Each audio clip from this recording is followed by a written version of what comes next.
Egg బుర్జీకి ఇన్స్టెంట్గా అప్పటికప్పుడు చేసుకునేటట్టు pan పెట్టి ప్యాన్లో వెల్లుల్లిపాయలు వేసుకొని దాంట్లో ఉల్లిపాయలు కూడా వేసేసుకొని మంచిగా దూరగా వేయించుకోవాలి.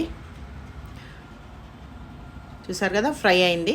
ఇప్పుడు దాంట్లోకి పసుపు, అలానే ఉప్పు, కారం వేసి ఒక్కసారి కలియబెట్టి మూత పెట్టేసుకోవాలి. ఒక 2 నిమిషాల తర్వాత మంచిగా మగ్గిపోతుంది. చూసారు కదా, మంచిగా మగ్గింది. ఇప్పుడు దీంట్లోకి మనము కావాల్సిన ఎగ్స్, నేనైతే 3 వేస్తున్నానండి. కొట్టి చూసుకొని మంచిగా ఉంది అని అన్నప్పుడు వేసేసుకోవాలి.